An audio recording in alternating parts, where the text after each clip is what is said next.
In this video, I'm going to show you the best carp rig to use if you are new to carp fishing. To make sure to keep this rig super beginner friendly, I'll show you how you can tie it with basic store-bought items or specialized carp tackle. First, you're going to need a strong, sharp, heavy gauge wire hook. My favorite carp hooks are a size 2 made by Fox. If you don't have carp specific hooks, I have found that the Gamakatsu live bait hook works really well. It's a strong, sturdy hook. You're going to want to pick some of these up in size 2 to 6. For size comparison, I found that the hook that I normally use is about the size of a nickel. The next key aspect to your rig is your leader or hook link material. So first we have this carp specific material made by Corda. This is what I use for most of my fishing.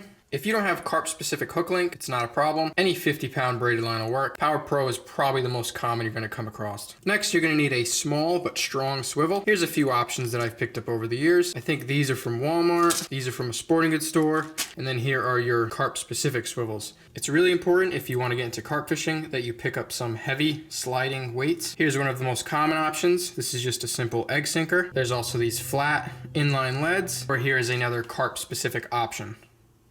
I would recommend you start with at least an ounce of weight. The only time you really need to go heavy is if you're casting long distance or if you're trying to hold bottom where there's a lot of current in a river. So there is one specialty item you need for this rig. This is called a baiting needle, but if you don't have one, don't worry. I'll show you how to make one at the end of this video. Now that you have your supplies, let's get to tying this carp rig. Start by cutting off about 1 foot of your hook link material. We have to tie a loop in one end of our leader. All you have to do is fold over the line and tie just a simple overhand knot. Pull tight, and then cut off the excess. Now, take the opposite end of your leader and feed it through the back side of the eye of the hook.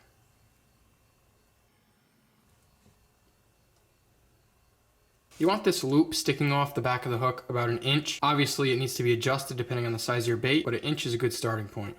Next, we're going to wrap this line down the shank of the hook 8 to 12 times. This is actually called a knotless knot.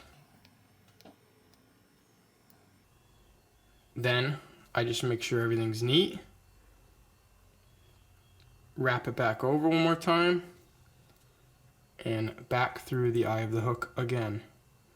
And that completes the knotless knot. Now, we want the overall length of this leader to be about 6 inches to 1 foot. It's mostly personal preference. Probably the easiest knot to attach your braid to a swivel is called the palomar knot, so I'll show you how to tie one of those. All you have to do is fold your line over,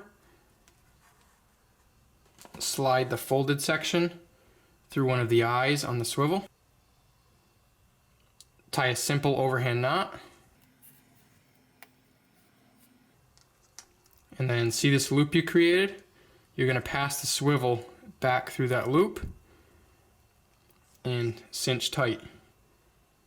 So at this point is where you're going to need a baiting needle. So if you don't have one of these baiting needles, we can actually make a baiting needle out of a cheap hook. You literally want a cheap, low quality hook for this because a high quality hook will be very difficult to bend and it might even snap from the hardening process. To make your baiting needle, we're just going to grab a pair of pliers and straighten out the hook.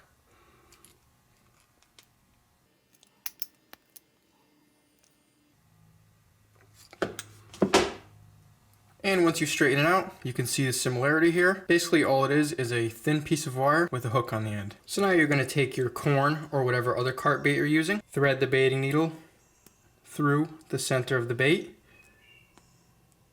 then push this hook through the loop in the line on your hair rig, slide the bait off.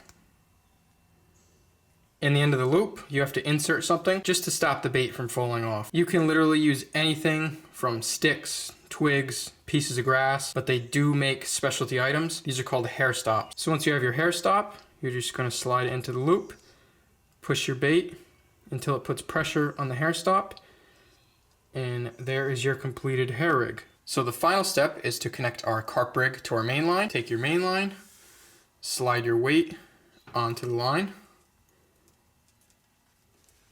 and then just connect the swivel portion of your hair rig to your main line using your fishing knot of choice.